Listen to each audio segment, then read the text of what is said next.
Hi, Studio Recapped here. Today, we're going to talk about a movie called Troll in the action and drama genres. Spoiler alert is on, watch out and take care. You won't believe how much your support means. Thank you so much for your support. The story begins with stunning, lush mountains in Norway. Nora is a curious and adventurous girl who loves her father's stories.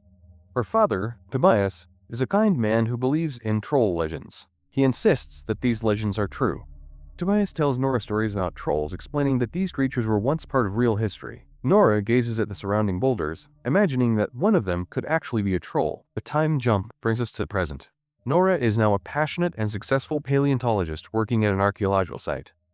She and her team are busy excavating prehistoric fossils. Nora discovers a rare, fully intact dinosaur fossil which excites the entire team. Meanwhile, the scene shifts to the Dovrefjell Mountains. A massive explosion occurs at a railway tunnel excavation site, causing powerful tremors in the area. Suddenly, the ground starts shaking, and a legendary troll emerges from the dust. With its thunderous roar, it moves through the city, leaving destruction in its wake. Panicked people flee, and the phenomenon is quickly reported to the government. The Prime Minister and other officials gather to find a solution. Nora, who was celebrating her team's discovery, is approached by government soldiers and taken to Oslo for an urgent meeting. A man named Andreas, the Prime Minister's advisor, escorts Nora to the meeting. During the Norwegian government's session, they review footage of the destruction and massive footprints. Officials can't identify the nature of the phenomenon, so they send military forces to the area to manage the situation.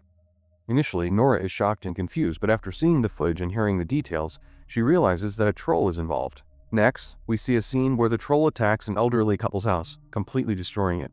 Nora is appointed as a scientific advisor and heads to Lesja with the team. Captain Christopher is the military officer leading the operation to stop the troll. He teams up with Nora. Nora senses a strange, supernatural smell. They follow the troll's tracks, but notice that they suddenly disappear. Nora decides to visit Tobias.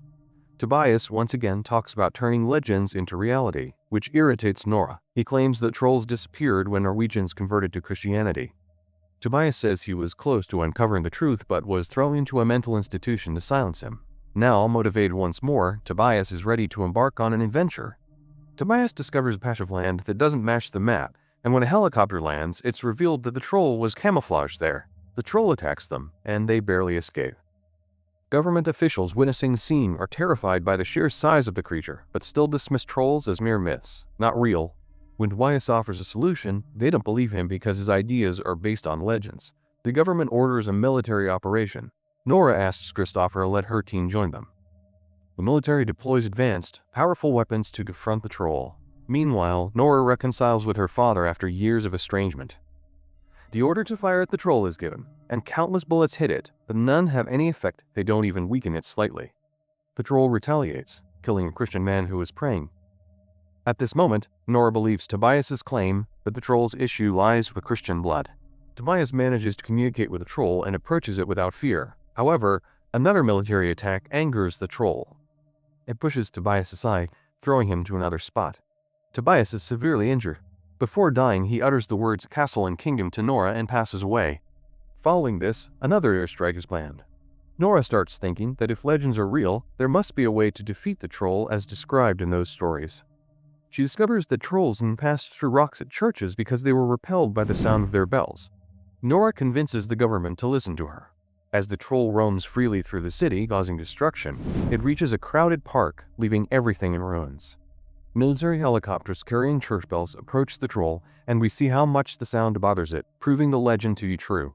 The troll is so powerful that it quickly destroys the helicopters. Interestingly, we see the troll protecting an innocent child whose life was in danger. It seems the troll has emotions and doesn't harm the innocent. News of the operation spreads, putting more pressure on the government and heightening public safety concerns.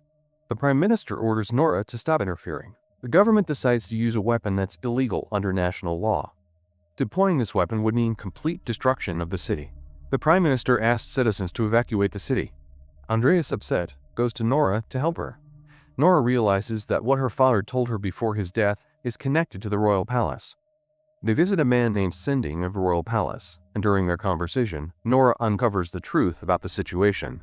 In the past, people believed building the royal palace on another king's dwelling would bring good fortune.